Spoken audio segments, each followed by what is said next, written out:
Hello to you, my jewelry maker friend.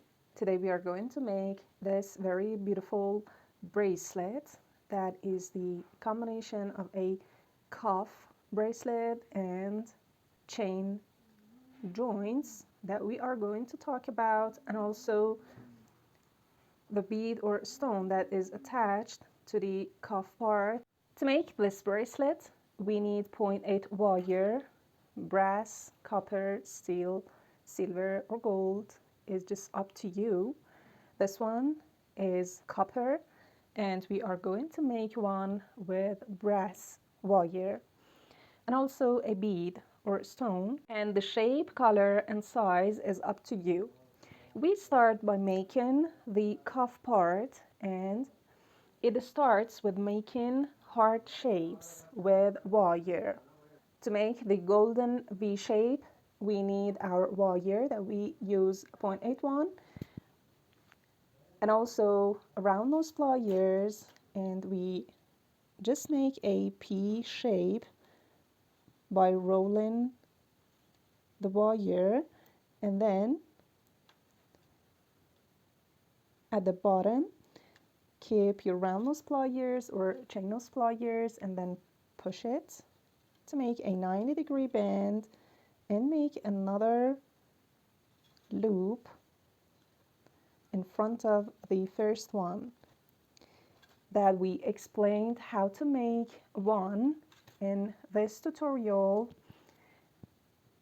I have made one in brass and hope you would refer to that tutorial and make one. It's so easy, but need a little patience, of course. When you have made this cuff bracelet, we need to add the joints to complete the bracelet, and also a clasp to close and open it. So we start by making another V shape at one side, and it would be attached with 2 jump rings to the main structure. So we need 2 jump rings and a golden V shape for this step. Open up one of these jump rings, then put it on one of these loops at the end of one side of this cuff, and also insert the second jump ring into the front loop. And now we are going to add the golden V shape and insert to those 2 jump rings, and this is the time to close those 2 jump rings. This time we are going to make this spiral shape. Pick up your 0.8 wire again, cut it in about 8 or 9 centimeters, then put your chain nose pliers in the middle, and then push one of these tails all around your chain nose pliers, and continue rolling it and wrapping it at the other side and other tail. Then continue wrapping the first one all around the other semicircle shape, and also the other tail all around the first one. Now continue wrapping it just like we did in spiral shapes, wrapping it 2 or 3 times is enough, and then we are going to make 2 loops at the start and ending point of this wire that is going to be attached to this golden V. So we open up the loop, insert it in, and then close it. All good till now, and we are going to make these very beautiful spirals. Cut it out about 7 centimeters and bend it by making close, start and ending point, and then pushing it with chain nose pliers. We are going to make 2 spirals from these 2 parts. So we put our round nose pliers and wrap it to make a P shape, and then continue doing that, and we would keep any round that we make with chain nose pliers to make attached spiral just like this, and we would remain the space of about 1 centimeters. We would continue to make another spiral at the opposite direction at the other side. We need 2 of these shapes, and these are going to be attached together and make a chain pattern. Open it up a little with your round nose pliers and make the 2 spiral close to be something like this. And now do the same for the other spiral shape. Now make one of them bent just with your round nose pliers, and also the other one. When you place them just in one direction, I mean the spiral parts are up, insert one of them into the other one, and if needed, you could just move them a little, and then make the bend completed. Just push the bent part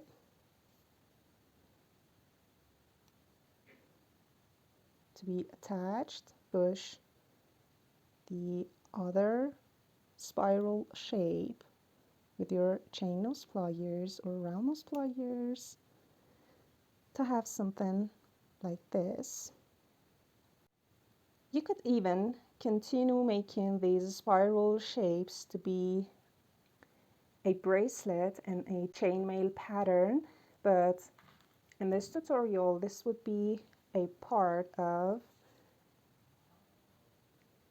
our cuff bracelet, and it acts as a joint. So we insert the spirals to the other part, to the last part that we had attached, and then we close it.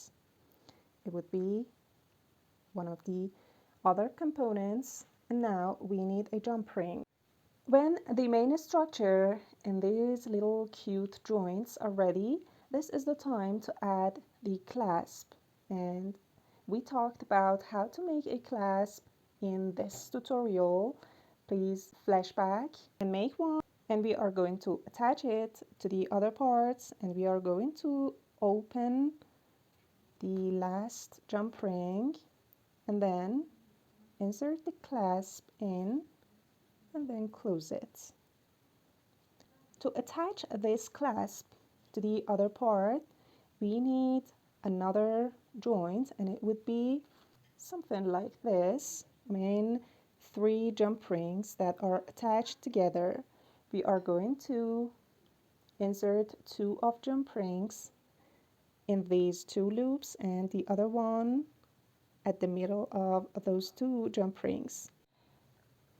After attaching and inserting these 3 jump rings, this is the time to add 2 or 3 more jump rings to be sized at the measurement that you desire, and this is ready to be used and to be closed with the clasp that you had made, just like this.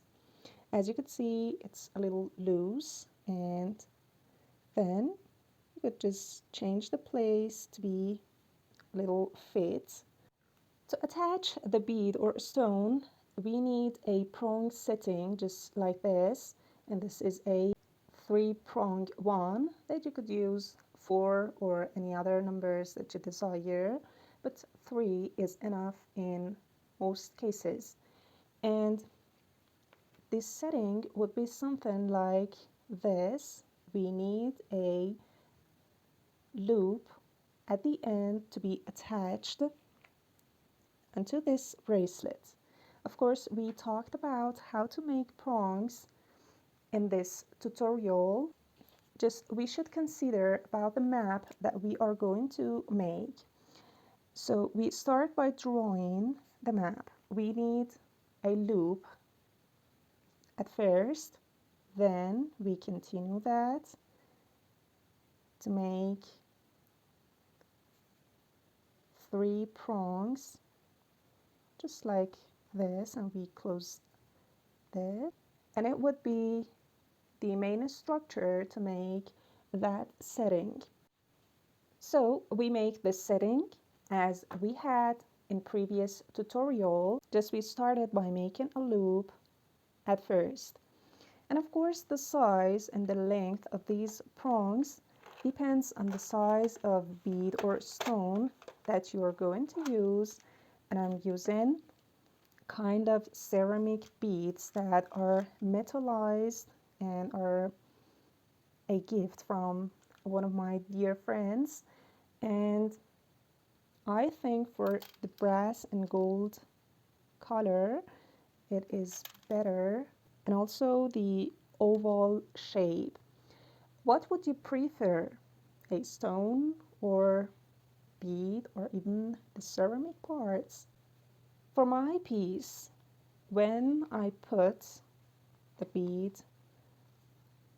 on the map, about 1 centimeters should be out, and this would be the structure. And I'm going to put this piece on and curve these 3 prongs and bend them just like we had in the tutorial that we had. This would be the result and the prong setting for the piece that I had chosen. And this is the time to attach this part to the cuff bracelet, and at the middle of that beautiful pattern that we had made. And we are going to do that by our thinner wire of about 0.4, and we are going to make weaving parts by inserting the thinner wire into one of these loops. Then we would insert the thinner wire into the loop that is just behind the side of this bead or stone, and then we are going to pass it into the next loop that is just next to the first one. Would make a tie here and another wire wrapping just in front of those 2 heart shapes that we had made wire wrapping first. And if the bead or stone that you're using is a little big, just like mine, you could extract the piece and then continue to wrap in the thinner wire and insert it again into the hole and the loop that you had made, and make a wire coiling, and to repeat it till it would be tied to be attached properly. Another wire wrapping is needed to fix the upper part of this prong setting. to be attached tight to the main structure. And now we again insert the ceramic piece into this prong setting. That you could use bead stone or any other decorative part that you desire. If you are a resin artist, it would be a resin piece too. Now that is done, our very beautiful bracelet, and I have both copper and brass one. What do you prefer and which color is your taste? Please share your comments and opinions with me, and I would be really happy to know if you had liked this tutorial or not. Thanks for watching this video. Take care and bye-bye.